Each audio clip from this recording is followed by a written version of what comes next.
ഒറ്റ നോട്ടത്തിൽ ആര് കണ്ടാലും ഈ ഒരു ക്ഷേത്രം സ്ഥിതി ചെയ്യുന്നത് തമിഴ്നാട്ടിലാണെന്നേ പറയൂ. എങ്കിലിത് തമിഴ്നാട്ടിലും അല്ല, അങ്ങ് തഞ്ചാവൂരിലും അല്ല, നമ്മുടെ കൊച്ചു കേരളത്തിലാണ്. എല്ലാവർക്കും നമസ്കാരം. ഇന്ന് ഞങ്ങൾ നിൽക്കുന്നത് കൊല്ലം ജില്ലയിലെ കരുനാഗപ്പള്ളി തീരദേശ പ്രദേശമായിട്ടുള്ള ചെറിയഴിക്കലാണ്. കേരള തനിമയും തമിഴ്നാട് ശൈലിയും സമന്വയിപ്പിച്ച് പൂർണ്ണമായും കൃഷ്ണശിലയിലാണ് ഈ ഒരു ക്ഷേത്രം നിർമ്മിച്ചിരിക്കുന്നത്. ഇന്ത്യയിലെ തന്നെ തീരദേശത്ത് സ്ഥിതി ചെയ്യുന്ന മഹാക്ഷേത്രം എന്ന പ്രത്യേകതയും ഈ ഒരു ക്ഷേത്രത്തിലാണ്. ക്ഷേത്രത്തിലേക്ക് പ്രവേശിക്കുമ്പോൾ തന്നെ നമ്മൾ ഏവരെയും വിസ്മയിപ്പിച്ചുകൊണ്ട് ഭീമനായിട്ടുള്ള ഒരു കൊടിമരം കാണാം. 6.5 കിലോ തനി തങ്കം കൊണ്ട് നിർമ്മിച്ചത്.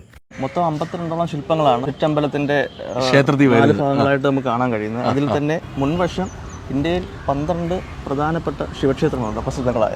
ആ 12 ശിവക്ഷേത്രങ്ങളുടെയും ജ്യോതിർലിംഗങ്ങൾ നമ്മുടെ ഫ്രണ്ട് നിരയിൽ നമ്മൾ ആലേഖനം ശില്പങ്ങളായി കൊത്തിവെച്ചിട്ടുണ്ട്. തമിഴ്നാട്ടുകാരാണ് ഇവിടെ വന്ന്. അതെ, തമിഴ്നാട്, തഞ്ചാവൂർ, മഹാബലിപുരം, മയിലാടി തുടങ്ങിയ ശില്പ നഗരങ്ങളിൽ നിന്ന് 100ഓളം ശില്പ വൈദഗ്ധ്യമുള്ളവരെ അണിനിരത്തി 7 വർഷ കാലയളവിലാണ് ഈ ക്ഷേത്രം ഇതുവരെ പൂർത്തീകരിച്ചു. ഇത് പൂർണ്ണമായിട്ടും നാട്ടുകാരുടെ സഹായത്താൽ നടന്നൊരു. അതെ അതെ അതെ അതെ അതെ അതെ അതെ മത്സ്യത്തൊഴിലാളികളും പിന്നെ ഗവൺമെന്റ് ഉദ്യോഗസ്ഥരുമാണ് ഈ പ്രദേശത്ത് ഏറ്റവും കൂടുതലുള്ളത്. അതെ, അവരുടെ പിന്നെ പരിപൂർണമായ സഹകരണം കൊണ്ടാണ് ഇത് പൂർത്തിയായത്. അതിൽ തന്നെ എടുത്തു പറയേണ്ടതെന്ന് പറയുമ്പോൾ ഈ കൊടിമരം മത്സ്യത്തൊഴിലാളികളുടെ ഒരു കൂട്ടായ്മയുണ്ട്, ഇൻബോർഡ് വള്ളങ്ങളുടെ ശങ്കരനാരായണ ട്രസ്റ്റ് എന്ന് പറയും. അവരുടെ ഒരു 10 വർഷത്തെ സ്വപ്നമായിരുന്നു സ്വർണ്ണ കൊടിമരം യാഥാർത്ഥ്യമാക്കുക. ചുറ്റമ്പലത്തിന്റെ തെക്ക് ഭാഗത്ത് നമ്മൾ ചെയ്തിരിക്കുന്നത് ക്ഷേത്ര ഐതിഹ്യമാണ്. അതായത് അപ്പോൾ ഈ ക്ഷേത്ര ഐതിഹ്യം ചുറ്റമ്പലത്തിൽ ആലേഖനം ചെയ്തിരിക്കുന്ന കേരളത്തിലെ ഒരേ ഒരു ക്ഷേത്രം, സവിശേഷതയുണ്ട് ഈ ക്ഷേത്രത്തിലുള്ള. ക്ഷേത്ര ഐതിഹ്യം എന്ന് പറയുന്നത് നമ്മുടെ ചെറിയഴിക്കൽ സ്വദേശിയായ കാശിയപ്പൻ, അദ്ദേഹം പിന്നീടാണ് കാശിയപ്പൻ എന്ന പേരിൽ അറിയപ്പെട്ടത്. അദ്ദേഹത്തിന് വളരെ ആഗ്രഹമായിരുന്നു കാശിയിൽ പോകണം എന്നത്.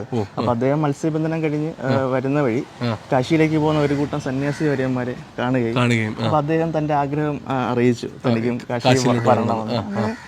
അവരുടെ ഒപ്പം അദ്ദേഹം കാശിയിലേക്ക് പോവുകയും അങ്ങനെ അവിടെ കാശിയിൽ അദ്ദേഹം വാരണാസിയിൽ എത്തുകയും അവിടെ ഗംഗയിൽ സ്നാനം ചെയ്ത സമയത്ത് അദ്ദേഹത്തിന് ഒരു സാളഗ്രാമം, അതായത് ശിവലിംഗം കിട്ടുകയും ആ ശിവലിംഗം കൊണ്ട് അദ്ദേഹം നമ്മുടെ ചെറിയ നാട്ടിലെത്തി. ആ ശിവലിംഗമാണ് ഇവിടെ പ്രതിഷ്ഠിച്ചിരിക്കുന്നത്. അങ്ങനെ പ്രതിഷ്ഠിച്ച് അദ്ദേഹം ഇവിടെ പ്രദേശവാസികൾക്കെല്ലാം ആ ഒരു അത്ഭുത സിദ്ധി കാര്യങ്ങളൊക്കെ പറഞ്ഞതിന് ശേഷം അദ്ദേഹം തിരിച്ച് കാശിയിലേക്ക് പോവുകയും ചെയ്തു.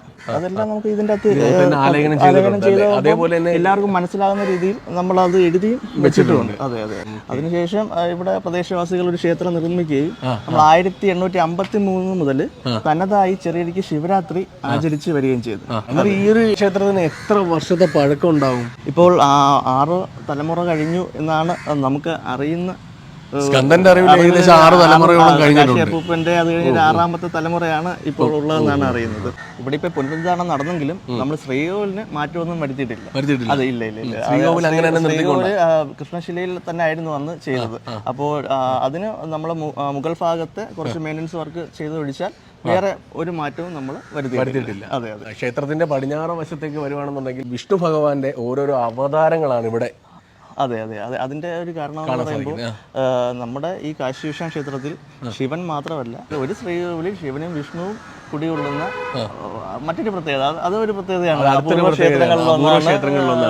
വടക്ക് വശം വരുമ്പോൾ നമ്മുടെ ആലപ്പാട് ജനതയ്ക്ക് ചെങ്ങന്നൂർ മഹാദേവ ക്ഷേത്രവുമായിട്ടും ഒക്കെ ഒരു ബന്ധമുണ്ട്.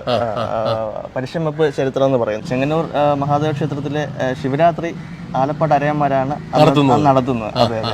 അപ്പൊ അതിന്റെ ഒരു ചരിത്രവും കാര്യങ്ങളൊക്കെ എന്താണെന്ന് അതിനൊരു ചരിത്രമുണ്ട്. ഈ തിരുച്ചെങ്ങന്നൂർ ക്ഷേത്രത്തിൽ AD 205 ആരംഭിച്ച ഈ പരിശ്രമപ്പ് ആണ്ട് തോറും ആലപ്പാട് അരയന്മാർ മുടക്കം കൂടാതെ ഈ ശിവരാത്രി ദിവസം നടത്തി. ഈ ഒരു ക്ഷേത്രത്തിൽ വരണം എന്നുണ്ടെങ്കിൽ കറക്റ്റ് സ്ഥലവും കൂടെ ഒന്ന് പറയാമോ? ഇതിപ്പോ കരുനാഗപ്പള്ളി ചെറിയഴിക്കൽ, കൊല്ലം ജില്ലയാണ്. കൊല്ലം ജില്ലയിൽ ചെറിയഴിക്കൽ. അതെ അതെ. കരുനാഗപ്പള്ളി നിന്നൊരു 4 കിലോമീറ്റർ.